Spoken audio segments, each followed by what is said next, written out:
5 نصیحتوں کے متعلق خود مولا علی کا کیا کہنا ہے اسے سماعت فرمائیں۔ ارشاد فرماتے لوگو میری 5 باتیں محفوظ کر لو، یعنی مجھ سے سن کر اسے یاد کر لو۔ 2 اور 2 اور 1، 2 2 4 اور 1 5 ہو گئی۔ یعنی یہ سب 3 قسم کی 5 باتیں ہیں، انہیں اچھی طرح یاد کر کے دل و دماغ میں محفوظ کر لو اور گرہ میں باندھ لو، بھولنا کبھی نہیں، بالکل گرہ میں باندھ لو، اسے کبھی فراموش نہ کرنا۔ اب وہ 5 باتیں کیا ہیں؟ میں تو اس کو جب پڑھا ہوں نا، میں آپ کو بتا نہیں سکتا کہ اس کی جامعیت اور گہرائی کو جب آدمی سوچنے لگے تو اس کو لگے کہ واقعی یہ 5 باتیں کتنی قیمتی ہیں۔ پہلی بات، خبردار تم میں کا کوئی بھی فرد ہرگز نہ ڈرے مگر اپنے گناہ سے، یعنی گناہ کی پاداش سے ڈرے۔ اگر ڈرنا ہی ہے تمہیں تو ہم بیماری سے ڈرتے ہیں، روزی کی تنگی سے ڈرتے ہیں، ذلیل ہونے سے ڈرتے ہیں، خوار ہونے سے ڈرتے ہیں۔ مولا علی فرماتے ہیں ڈرنا ہو تو صرف اسی سے ڈرو کہ تم سے گناہ ہو گیا، اس گناہ سے ڈرو۔ اس لیے کہ قرآن مقدس میں اللہ عز و جل نے فرمایا من یعمل سوءا یجز بہ، جو برا کرے گا اس کا بدلہ اسے ملے گا۔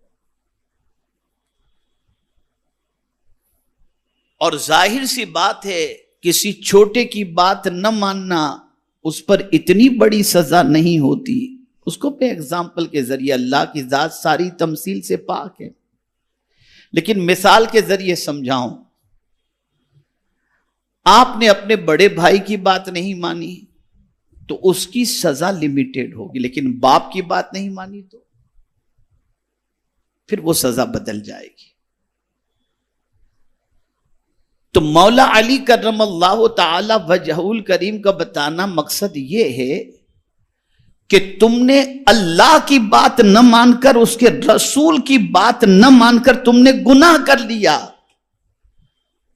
تو سب چیز سے تو ڈرتے ہو، جس بڑے کی نافرمانی تم نے کی اس سے بھی کبھی ڈرے ہو؟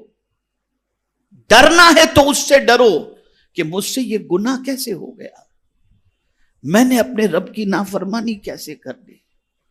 اور اس ایک بات کے اندر آپ دیکھیں کتنی جامعیت ہے کہ جتنی مصیبتیں آتی ہیں وہ گناہ کی وجہ سے آتی ہیں۔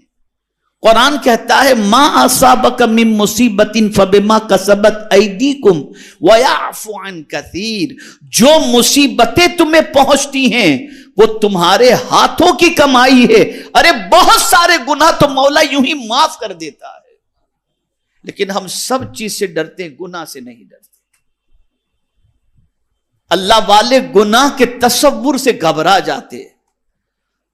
اور ایک حدیث سنا دوں، ام المؤمنین حضرت عائشہ صدیقہ رضی اللہ تعالی عنہا نے رسول اعظم صلی اللہ علیہ وسلم سے عرض کیا یا رسول اللہ صلی اللہ تعالی علیہ وسلم، کیا کوئی ایسا بھی ہے جس سے قبر میں سوال نہ ہو؟ تو میرے آقا صلی اللہ علیہ وسلم نے فرمایا ہاں عائشہ، جو شخص اپنے گناہوں کو یاد کر کے روئے اللہ اس سے قبر میں سوال نہیں پوچھے گا۔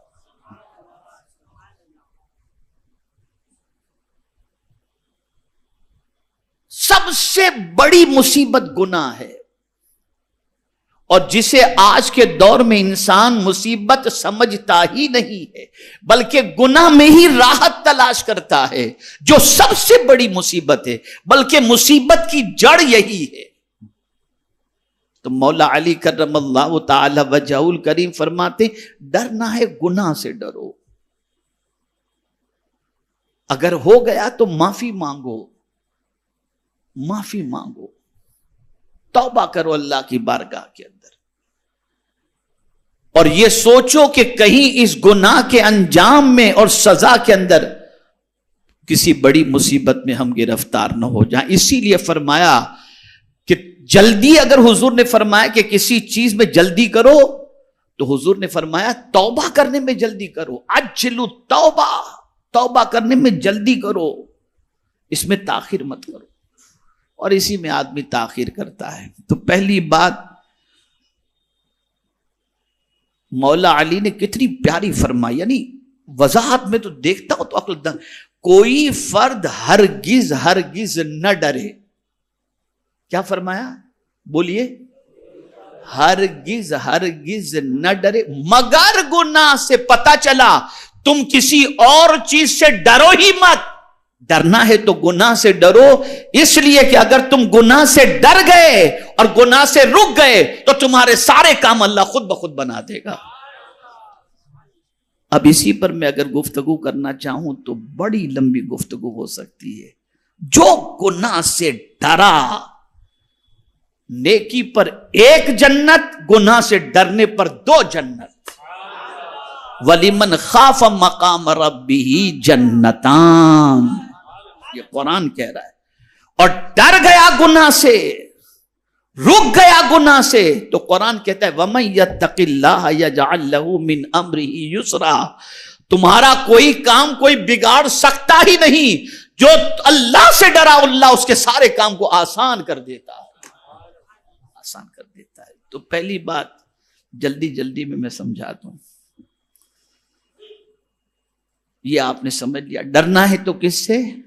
گناہ سے۔ آج کے بعد کہیں گناہ کا خیر نہیں، ڈر جاؤ، نہیں مولا پکڑ کرے گا تو کیا ہوگا، کیسے جواب دیں گے اس کو، کہیں اس گناہ کی وجہ سے بڑی مصیبت نہ آ جائے، اس لیے گناہ سے بچو۔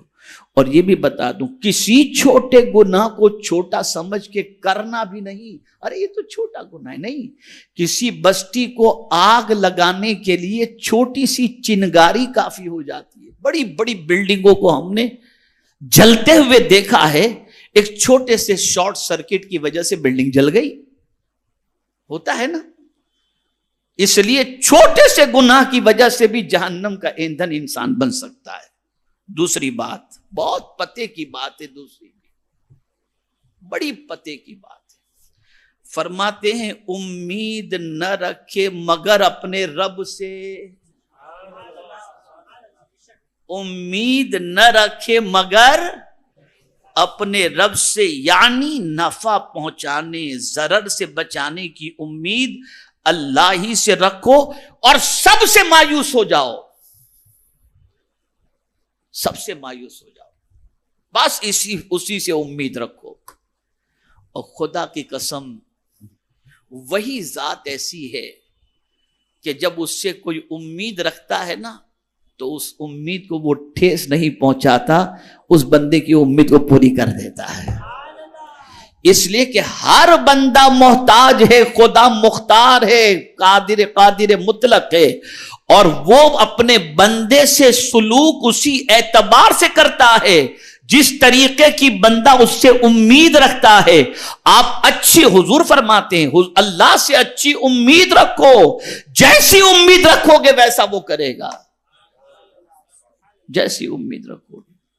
ایک واقعہ عرض کرتا ہوں، دنیا میں ایک شخص بہت گنہگار تھا، زندگی گناہوں میں اس نے گزاری، قیامت کے دن اللہ عز و جل اس کے گناہوں کی وجہ سے فرمائے گا اسے جہنم میں ڈال دو۔ تو جہنم کی طرف دوڑے دوڑے وہ جانے لگے گا، آہستہ نہیں۔ رب قدیر جل جلالہ فرشتوں سے فرمائے گا اس کو جہنم میں جانے کا حکم دیا گیا ہے، یہ دوڑ کر جا رہا ہے، ذرا بلاؤ کیوں دوڑ کے جا رہا ہے۔ بلایا جائے گا، پوچھا جائے گا جہنم کوئی اچھی جگہ تھوڑی ہے، اور تو جہنم کی طرف دوڑے دوڑے جا رہا ہے۔ تو عرض کرے گا مولا زندگی پر تو تیری نافرمانی کی، اب ایک حکم تو نے دیا جہنم کی طرف جانے کا، تو میں نے سوچا چلو اس پر جلدی سے عمل کر لوں، شاید مولا کرم فرما دے۔ بس رب قدیر کی رحمت کو پیار آیا کہ اس بندے نے مجھ سے اچھی امید رکھی ہے، فرشتوں لے جاؤ اسے جنت میں داخل کر دو۔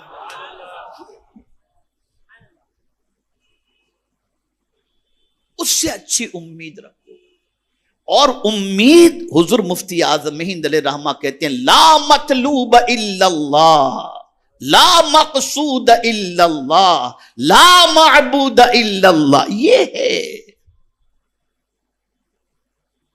ہم سب سے امید رکھتے ہیں، رب سے امید نہیں رکھتے، اور یہ سب سے بڑا دھوکہ ہے، یہ سب سے بڑا دھوکہ ہے۔ تو مولا علی فرماتے ہیں اپنے رب سے امید رکھو، کامل امید رکھو، اسی پر بھروسہ کرو۔ اور وہی فرماتا ہے کہ اگر میں پکڑنا چاہوں کوئی چھڑا نہیں سکتا، اور میں چھڑانا چاہوں تو کوئی پکڑ نہیں سکتا، یہ اس کی شان قدرت ہے۔ امید اسی سے رکھو۔ آج جو ہمیں تکلیف پہنچتی ہے نا، وہ انسانوں سے امید رکھ کر جتنی بھی تکلیفیں پہنچتی ہیں، یہ فلاں میرا بہت چاہنے والا ہے، بڑا لمبا لفافہ دے دے گا، اور بعد میں لفافہ آیا تو کھول کر دیکھے تو 200 روپے اس کے اندر تھے، کیا اس نے دے دیا۔ شادی کے موقع پر غریب آدمی ہے، سوچتا ہے کہ یہ آدمی میری اچھی مدد کرے گا، پتہ چلا اس نے کہا کہ بھائی ٹھیک ہے 2-5 ہزار روپے لے لینا، سارے ختم۔ لیکن رب سے اگر امید رکھے تو اس کے قبضے میں سب کچھ ہے۔ اور یہ جملہ زندگی پر یاد رکھنا، خاص طور پر ہمارے علماء جو یہاں بیٹھے، میں ان سے گزارش کرتا ہوں، دنیا کا انسان دے گا تو احسان جتائے گا، اور خدا دے گا تو کبھی احسان جتائے گا ہی نہیں۔ دنیا کے انسان سے مانگو وہ ناراض ہو جاتا ہے، اور خدا سے نہ مانگو تو وہ ناراض ہو جاتا ہے، اس لیے اس سے امید رکھو، اس سے امید رکھو۔ اب یہاں کوئی یہ کہہ سکتا ہے کہ انبیاء سے، حضور صلی اللہ علیہ وسلم سے کوئی امید نہ رکھی جائے، تو میں یہاں پر آپ سے عرض کروں، اللہ عز و جل سے امید رکھنے سے متعلق یہی ہے کہ جن جن ذرائع سے اس نے تمناؤں کو پوری کرنے کے ذرائع رکھے ہیں، ان سے بھی آپ طلب کرو کہ وہ عطا کرنے والے، اس لیے کہ حضور کے حوالے سے تو خود حضور صلی اللہ علیہ وسلم فرماتے ہیں انما انا قاسم واللہ یعطی، ارے بانٹنے والا تو میں ہی ہوں اور دینے والا تو خدا ہی ہے، تو جو کچھ میرے در سے ملے گا سمجھ لو وہ خدا کے یہاں سے آیا ہے تو ہی تمہیں ملے گا۔